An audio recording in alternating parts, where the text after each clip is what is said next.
And we're back to another episode of Creative Leadership. Today we have a special guest. I don't want to call him a co-host because I think I have the bow to his greatness. What's your name, son? My name is Pun, aka Upon One. Oh, a lot of people know Time me out. as That's what that really means. Upon one. Up on One. Upon one what?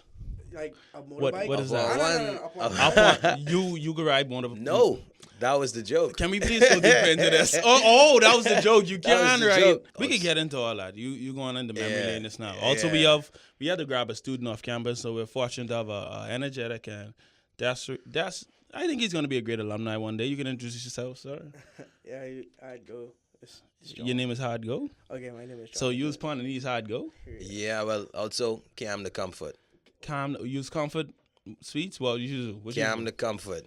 Creative Leadership is a show designed to have wholesome discussions about the development of the campus, Right. but also allow people that freedom where they could just be themselves. Right. So I invited you today, and thank you for taking that invitation to share some of the insight about the developments of the campus, especially this room. But like when you walked on campus today, what was the feeling? What was the vibe? Well, first off, I usually just pull up in front of Harry C. or just pull up almost close to the T block. That's the thing. We just call Harry Seymour Harry C. I mean, library. You go to Sorry, the you're library. like, I must be old. Harry Seymour Library. I used to be able to just pull up right in front of T21, Okay. walk straight in, do my thing. And now at the park by Chimney, then there's the whole It's cats now. the It's gates, It's like cats. things set up properly. You know what I'm Yeah. saying? Like things set up where you gotta walk through. They got a nice little walk in the middle there. Yeah. Brick Road, right? The brick road or whatever, and it's different. Like a lot of these buildings, I was like, is that a dorm? Is that a hotel? What is that? You So say I'm it's a gonna Cats try this building. angle. So, of course, the university makes media sometimes. Yeah. Not always for the better. Yeah. So hearing everything and then walking on campus today, what's the vibe though? Like, how do you feel as an alumnus? It's nicer than I thought it was.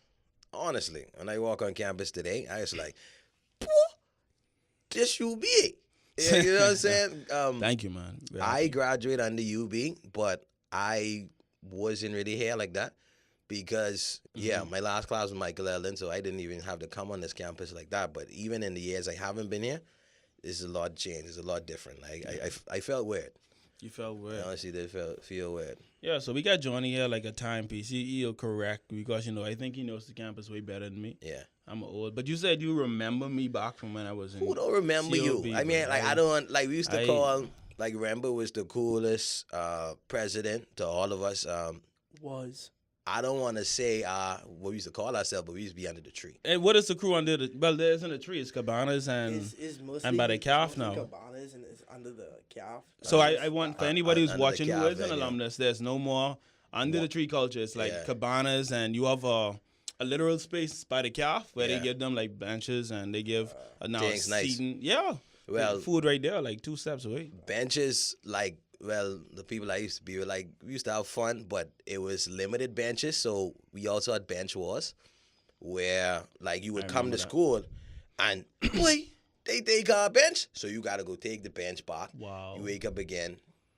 Y'all didn't see bench this being a gone. contributing factor to why y'all couldn't finish. The economy factor. Like, boy, what you gonna do when you come to school? But first, we gotta secure our bench. Yeah, bro. we had to You secure need a our place to bench. sit. Yeah, is You it know still what like I'm that, saying? Johnny? It's still like that now. I mean, yeah, it's still like that. Like, early in the morning, like they would more or less secure their benches and cabanas. There's a group of students. I mean, like, you all would go and put but your they painted bags. now though. Yeah, They no, the, no, the you, benches like- are painted now. They're, Like they're painted now, but you would like put your bags, and because you see those people in that area, you No, didn't go it there wasn't trying putting to- no bag. It was no, you your would bag. come, your no bench offense to is the past missing. of COB. Your bag would have been missing. If your you leave it bag would around have been there, missing. Yeah. Your bench is missing. You have to go somewhere else to get like Yeah, four they- guys, lift your bench back to where you had Yeah. it. They Oh, we weren't. did- They yeah, we- weren't. we did that so the it's other day. because of your gen. I would say this. It's because of your generation They that they had to probably nail down the bolt them benches, benches down. and do the cement like yeah. sitting 'Cause areas. them, yeah. But you have become a beast in your own nature. I mean, first I brought you here also because I think one of the learning points I want to do definitely from your experience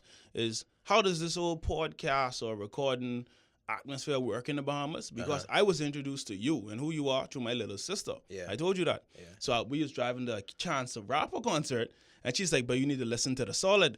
I was like, first of all, what young man giving you drugs? What is the solid what? And they said, no, that's a podcast, and be in Canada and everybody's listening to it. And I listening, and this guy cracking jokes, and yeah, this one like that. But and I was like, wait, what is this thing? And I got into it. And so the podcast culture, what is it? Does it work? Is it something you think students now might be interested in, or has the time for that kind of passed? No, the podcast culture is alive and well. Like, still got people like asking me how to help them to start their own podcast, and it just is easy. I got a group of friends, like I say, we under the tree, and cracking jokes and talking. Man, the point where people just listen to us talk on a daily basis or whatever. But it was me, homie Amo, Tamari. You always in COB back then? Yeah, we always in COB. Okay. Me and Amo was in media. Tamari, he was a T Block dude, and we come in T21. Whenever we That's could. this room for anybody. This watching. room, exactly where I sitting. But it was different, eh? They didn't have all this. They didn't have all this nice stuff. This, They got a mark. they don't even have this bag work. All these compliments. Like sitting right here is where we recorded the first one. It was called Beard Culture, because that's when everyone started wearing beards and stuff like that. And we just was up here, and the same way we talk out there, we just was sitting here, talk. Mm-hmm. And then we graduated or got jobs, and then we'd have to come back here, you know what I'm saying, and liaison with, I think, Mr. Z at the time, to say, get us a slot where we could come through. And while we in here, we'd help other people who were working on their work.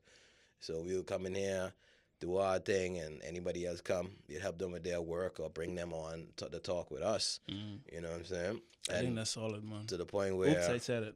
I said it. So what I want to gather, I think, as we wrap up is you definitely want to connect it to the University of the Bahamas, and you had the pleasure of actually graduating and becoming an alumnus. Yeah. So having a degree in this area and then being in the field, and I get to see you DJ, and you could come right here. You had this big conversation with Dawn about the set and how you should be doing mono and channel to mute. Like, you just, they simple words. But to the average person, I feel like, okay, I know what these words mean, but I don't understand what these blinking lights is. How much did your degree help in your new aspirations and your journey? Well, the degree from COB, especially teachers like Alvino, Dr. Stewart, and Zarate, what they did really with us was more of, like, they was big on teaching us why. You know what I'm saying? They'll teach us the theory and what you should do, but their main focus was teaching us why you want to do it like that. Why when you put a sound somewhere, like some people do some sound and they just have a bunch of noises everywhere. We couldn't do that because Mrs. Z would ask, why the bird chirping here? Why the siren ringing there? And we had to explain why we do each one of these things in our recordings or any of our work. So when you go out on the field and you want to put something together, well, I need to put this in it because I want that effect. I need to do this with that because I want that effect. You know what I'm saying? And like, you're able to do your work on another level because you ain't just taking what somebody say, or like you ain't listening to somebody else and then copying it. You know what you want to create, and you know what you may need to put in it or take out of it because, I feel teaching us why. Because that's the direction I decided for one of my platforms as brand coordinator. I feel to aim for something hard that hasn't been really done here, like animation, you're going to bring in so much alumnus, You need your sound engineers, your voice actors. Yeah, you need your narrative, photography, video. So it's starting with 3 of us, but we have our next meeting February 10th. We starting some major projects. I'm going to put more. I'm actually investing in the next 2 years in my personal company into helping bring alumni back on something, I feel we could contribute to the community and to innovation because a lot of people don't even know it. Yeah, we have the physical mascot for UB Mingo. Yeah. And we have the logo. Yeah. But we have a 3D mascot too. Yeah. So, but I can show you it after this. So, we have a 3D mascot that the children get to see, and they're happy to see him jumping and dunking the ball. Yeah. And it's like, that's the direction the university is heading, innovation and creativity. Yeah. They looking for creatives right now. I don't think there's anybody out there who enjoyed the time at UB wouldn't want to help. I know people in media now, if they talk to me, reach out to me, I actually like telling them how they may want to maneuver, even with like certain lectures I remember or certain things I remember. So like, I don't think it's no creative who out of UB who wouldn't want to give back to UB? So any chance to give back to UB, we actually like, okay, boom, boom, boom, boom. You know what I'm saying? Good, And man. we want rap. I saw come for my jacket. Cool. Hopefully you have the Cool. You know what? size. We need to wrap up this show. It's been saying? good. This is the next episode of Creative Leadership. Let's continue to grow. This man ain't getting no job. I want End the jacket. show. I need it.